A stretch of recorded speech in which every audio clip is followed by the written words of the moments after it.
I want to talk to you right now about a fundamental threat to American democracy. I do not mean our political and civil liberties. They will endure. And I do not refer to the outward strength of America, a nation that is at peace tonight everywhere in the world, with unmatched economic power and military might. The threat is nearly invisible in ordinary ways. It is a crisis of confidence. It is a crisis that strikes at the very heart and soul and spirit of our national will. We can see this crisis in the growing doubt about the meaning of our own lives and in the loss of a unity of purpose for our nation. Our progress has been part of the living history of America, even the world. We always believed that we were part of a great movement of humanity itself called democracy, involved in the search for freedom. And that belief has always strengthened us in our purpose.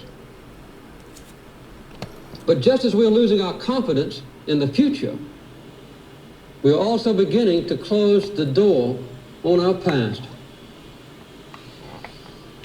In a nation that was proud of hard work, strong families, close-knit communities, and our faith in God, too many of us now tend to worship self-indulgence and consumption. Human identity is no longer defined by what one does, but by what one owns. But we've discovered that owning things and consuming things does not satisfy our longing for meaning. We've learned that piling up material goods cannot fill the emptiness of lives which have no confidence or purpose. The symptoms of this crisis of the American spirit are all around us. For the first time in the history of our country, a majority of our people believe that the next 5 years will be worse than the past 5 years. 2/3 of our people do not even vote. The productivity of American workers is actually dropping. And the willingness of Americans to save for the future has fallen below that of all other people in the Western world. As you know, there is a growing disrespect for government and for churches and for schools, the news media, and other institutions. This is not a message of happiness or reassurance, but it is the truth, and it is a warning. These changes did not happen overnight. They've come upon us gradually over the last generation. Years that were filled with shocks and tragedy. We were sure that ours was a nation of the ballot, not the bullet, until the murders of John Kennedy and Robert Kennedy and Martin Luther King Jr. We were taught that our armies were always invincible and our causes were always just, only to suffer the agony of Vietnam. We respected the presidency as a place of honor until the shock of Watergate. We remember when the phrase "sound as a dollar" was an expression of absolute dependability, until 10 years of inflation began to shrink our dollar and our savings. We believed that our nation's resources were limitless until 1973, when we had to face a growing dependence on foreign oil. These wounds are still very deep. They have never been healed. Looking for a way out of this crisis, our people have turned to the federal government and found it isolated from the mainstream of our nation's life. Washington, D.C. has become an island. The gap between our citizens and our government has never been so wide. The people are looking for honest answers, not easy answers. Clear leadership, not false claims and evasiveness and politics as usual. What you see too often in Washington and elsewhere around the country is a system of government that seems incapable of action. You see a Congress twisted and pulled in every direction by hundreds of well-financed and powerful special interests. You see every extreme position defended to the last vote, almost to the last breath, by one unyielding group or another. You often see a balanced and a fair approach that demands sacrifice, a little sacrifice from everyone, abandoned like an orphan, without support and without friends. Often you see paralysis and stagnation and drift. You don't like it, and neither do I. What can we do? First of all, we must face the truth, and then we can change our course. We simply must have faith in each other, faith in our ability to govern ourselves, and faith in the future of this nation. Restoring that faith and that confidence to America is now the most important task we face. It is a true challenge of this generation of Americans. Our fathers and mothers were strong men and women who shaped a new society during the Great Depression, who fought world wars, and who carved out a new charter of peace for the world. We ourselves are the same Americans who just 10 years ago put a man on the moon. We are the generation that dedicated our society to the pursuit of human rights and equality. And we are the generation that will win the war on the energy problem, and in that process rebuild the unity and confidence of America. We are at a turning point in our history. There are two paths to choose. One is the path I've warned about tonight, the path that leads to fragmentation and self-interest. Down that road lies a mistaken idea of freedom, the right to grasp for ourselves some advantage over others. That path would be one of constant conflict between narrow interest, ending in chaos and immobility. It is a certain route to failure.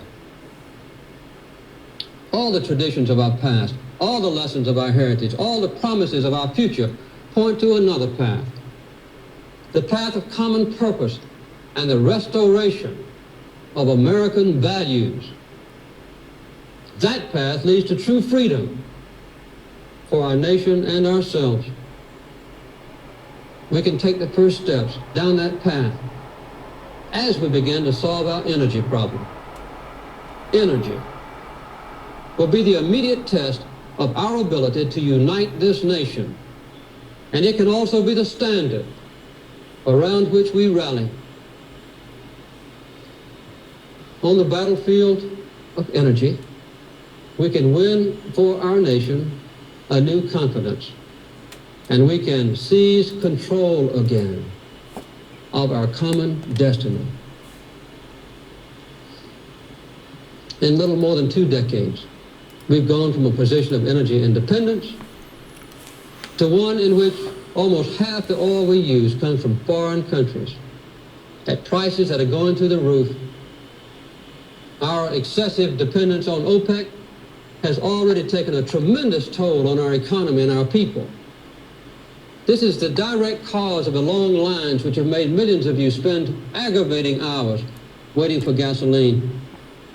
It's a cause of the increased inflation and unemployment that we now face. This intolerable dependence on foreign oil threatens our economic independence and the very security of our nation. The energy crisis is real. It is worldwide. It is a clear and present danger to our nation. These are facts, and we simply must face them. I will soon submit legislation to Congress calling for the creation of this nation's first solar bank, which will help us achieve the crucial goal of 20% of our energy coming from solar power by the year 2000. These efforts will cost money, a lot of money. And that is why Congress must enact the windfall profits tax without delay. It will be money well spent. Unlike the billions of dollars that we ship to foreign countries to pay for foreign oil, these funds will be paid by Americans to Americans. These funds will go to fight, not to increase inflation and unemployment. I'm proposing a bold conservation program to involve every state, county, and city, and every average American in our energy battle. This effort will permit you to build conservation into your homes and your lives at a cost you can afford. I ask Congress to give me authority for mandatory conservation and for standby gasoline rationing. To further conserve energy, I'm proposing tonight an extra $10 billion over the next decade to strengthen our public transportation systems. And I'm asking you, for your good and for your nation's security, to take no unnecessary trips, to use carpools or public transportation whenever you can, to park your car one extra day per week, to obey the speed limit, and to set your thermostats to save fuel. Every act of energy conservation like this is more than just common sense. I tell you, it is an act of patriotism. Our nation must be fair to the poorest among us. So we will increase aid to needy Americans to cope with rising energy prices. We often think of conservation only in terms of sacrifice.